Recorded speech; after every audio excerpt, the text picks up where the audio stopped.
जय श्री राम। हर हर महादेव।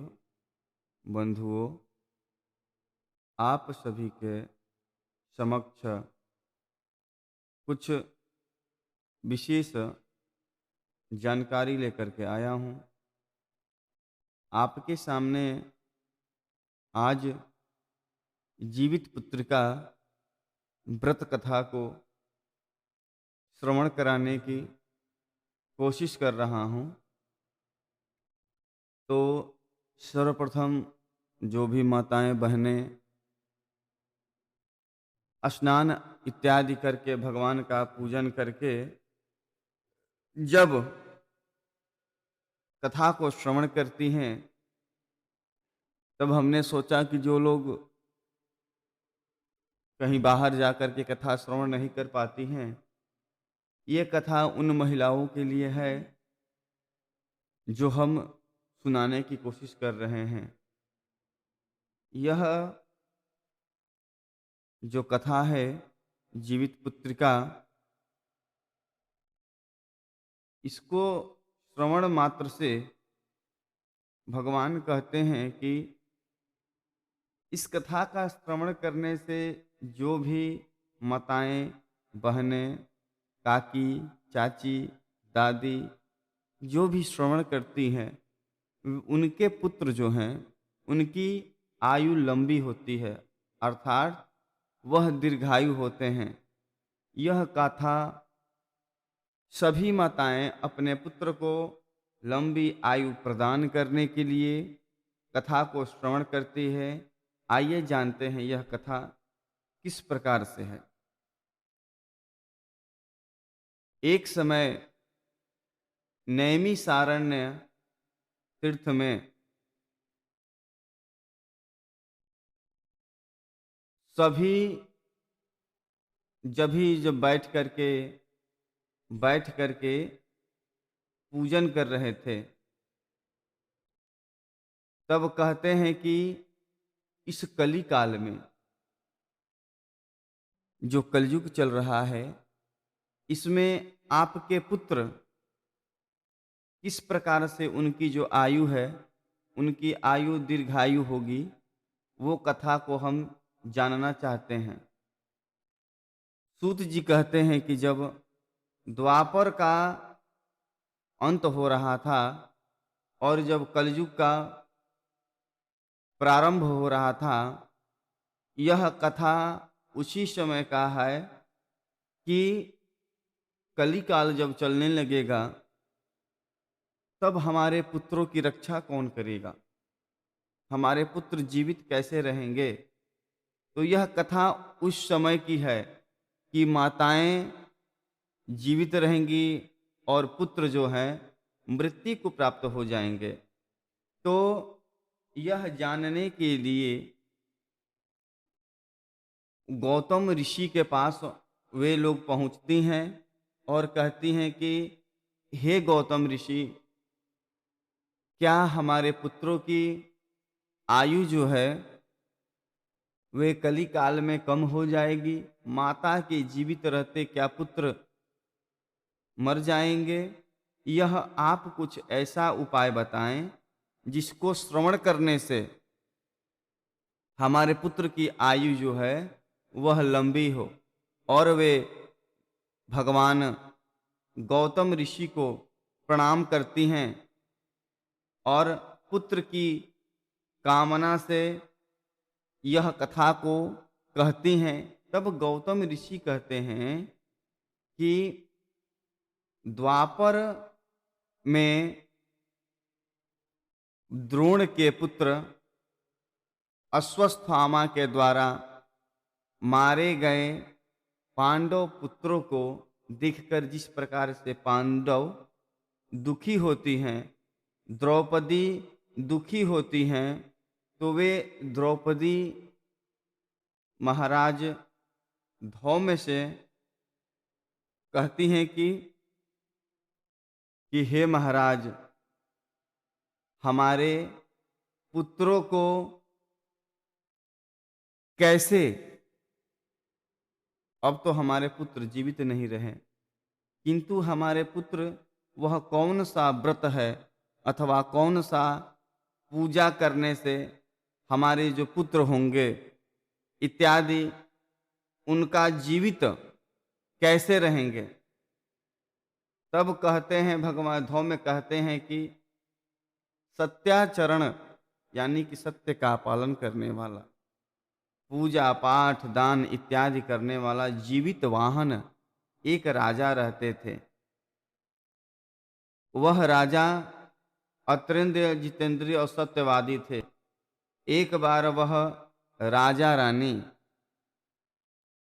अपने ससुराल में गए तो वहीं पे रह रहे थे कि आधी रात में किसी महिला के पुत्र मर जाने के कारण वह महिला शोक कर रही थी, रुदन कर रही थी। यह सुनकर के जीवित वाहन उठते हैं और अपने आवाज को वह सुन करके वह उसके पास जाते हैं और जाकर के देखते हैं तो वह बूढ़ी माता कहती हैं कि मेरे जीवित रहते ही मेरे पुत्र मर रहे हैं और मैं जीवित हूँ, यह कैसा कली काल चल रहा है। तब जीवित वाहन के पूछने पर वह माता कहती हैं कि गरुण जी जो हैं वह प्रत्येक दिन कली काल में धरती पर इस समय आकर के हमारे या अथवा किसी भी माता के बहनों के पुत्रों को वह खा करके प्रतिदिन आते हैं और वह खा करके चले जाते हैं।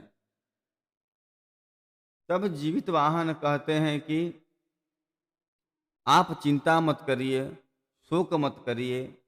और वह जीवित वाहन कहते हैं कि आज पक्षीराज का मैं भोजन बनूंगा और वह स्वयं चले जाते हैं और वह जीवित वाहन खुद चले जाते हैं जहाँ पर के गरुण जी आते हैं और आकर के प्रतिदिन भोजन करते थे। तो उस समय जीवित वाहन वहाँ पे बैठे थे और गरुण जी आकर के उस राजन के ऊपर टूट पड़ते हैं और बाएं हाथ को खा लेते हैं। बाएं हाथ के खा लेने के बाद जीवित वाहन ने तुरंत अपना दाहिना हाथ गरुण के सामने भेंट किया। तब गरुण यह देख करके कहते हैं कि हे राजन, आप कौन हैं? क्या आप देवता हैं, नर हैं, राक्षस हैं, गंधर्व हैं अथवा कौन है? क्योंकि मनुष्य की ऐसा स्वभाव नहीं होता। मनुष्य तो एक हाथ काटने पर वह तुरंत भागने की कोशिश करता है, किंतु हे राजन, आप कौन हैं? तब राजा कहते हैं कि आप अपना भोजन करिए और इस तरह की वार्तालाप करने से क्या लाभ, किंतु हे पक्षीराज, आप भूखे हैं और आप अपना भोजन करें। तब जीवित वाहन कहते हैं कि अगर आप मेरे बारे में जानना चाहते हैं तो मेरी माता का नाम है श्रेव्या और मेरे पिता का नाम है शालिवाहन। मैं सूर्यवंशी हूँ और सूर्यवंश में जन्म लेने के कारण मेरा नाम जीवित वाहन है। पक्षीराज की इस प्रकार से देखते हैं कि राजा इतना दयालु है, तो यह जान करके गरुण भगवान कहते हैं कि तुम्हारे मन में अगर कुछ अभिलाषा है अथवा कुछ वर मांगना चाहते हो तो वह वर को मांगो। वह वर क्या है? तब जीवित वाहन कहते हैं कि हे पक्षीराज, आप अगर प्रसन्न हैं तो मुझे ऐसा वर दीजिए कि जो आपने अभी तक जिस भी पुत्र को खाया है, जिसके भी पुत्र को खाए हैं, वे सभी जीवित हो जाएं। तब पक्षीराज कहते हैं कि ठीक है, ऐसा ही होगा और मैं वचन देता हूं कि आज के बाद मैं किसी भी जीव को किसी भी बालक को नहीं खाऊंगा। और वह जा करके अमृत को लाते हैं और जिनके भी पुत्र थे उन सभी के ऊपर वह अमृत को छिड़क देते हैं। और वह अमृत के द्वारा छिड़काव करने पर सभी पुत्र जो थे वह सभी पुत्र जीवित हो उठते हैं और वह सभी गरुण भगवान को प्रणाम करते हैं और राजा को प्रणाम करते हैं, गरुड़ भगवान को नमस्कार करते हैं और कहते हैं कि जिनका भी कष्ट था माताओं का वह सभी कष्ट दूर हो जाता है। और राजा को जो हाथ गिद्धराज ने खाया था वह हाथ भी उनका हो गया और उनका जो शरीर था वह अत्यंत सुंदर हो गया। तब कहते हैं राजा कि आज आश्विन कृष्ण पक्ष और सप्तमी और अष्टमी है, आपने जो अपनी प्रजा के लिए आपने जो यह काल को किया है, कार्य को किया है, उससे मैं यह जो कथा को आज से जो जीवित पुत्रिका कथा को, जीवित वाहन के कथा को श्रवण करेगा, पूजन करेगा, वह कथा जीवित पुत्रिका ही कहलाती है। इसीलिए कहा गया है कि जो इस तिथि को भगवान का जीवित वाहन नामक जीवित पुत्रिका के व्रत को करती है, कुशा की मूर्ति बना करके कथा को श्रवण करती है, उसके पुत्र की आयु अवश्य ही लंबी होती है।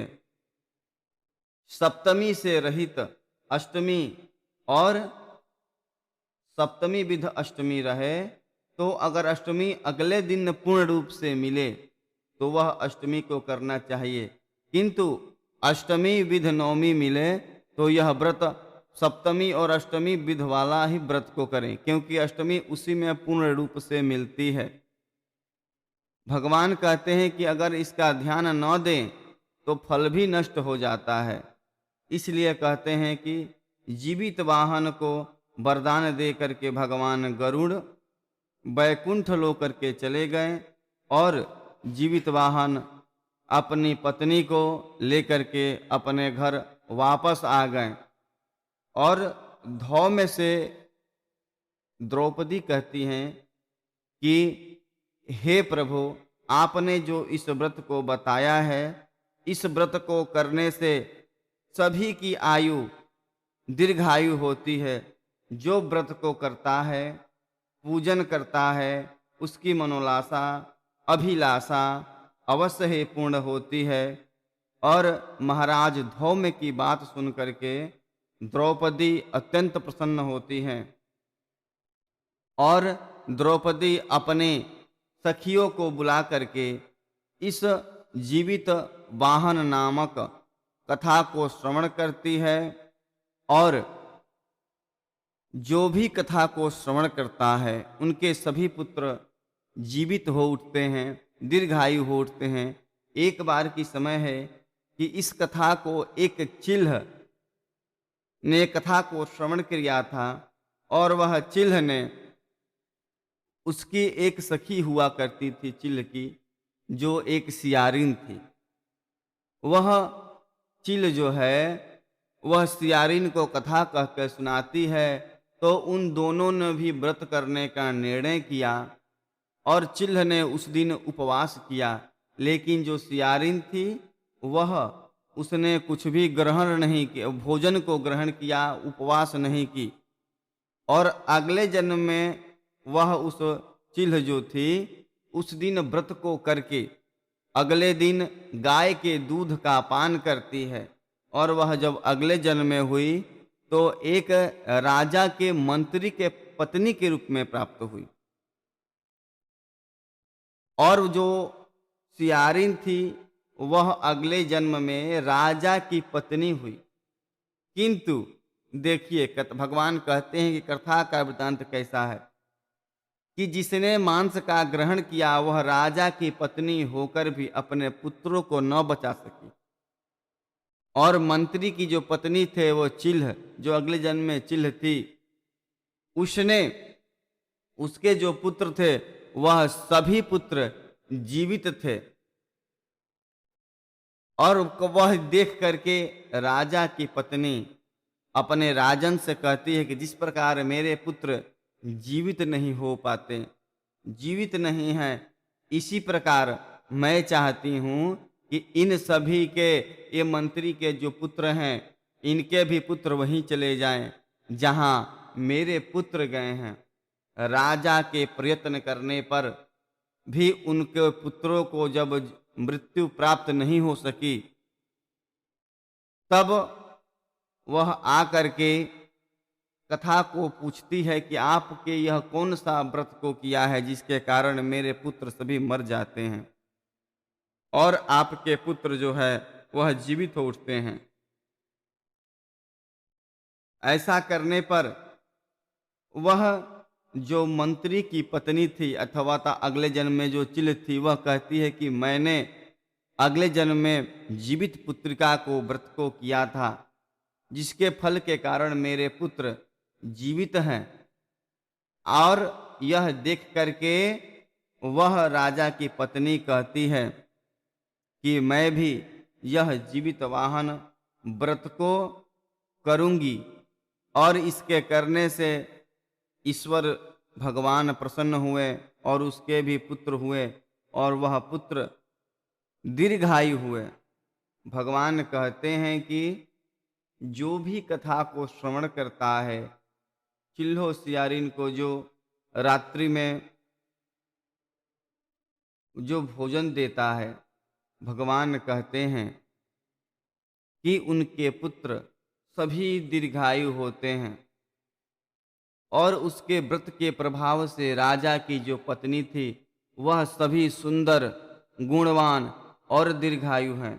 यह कह करके सूत जी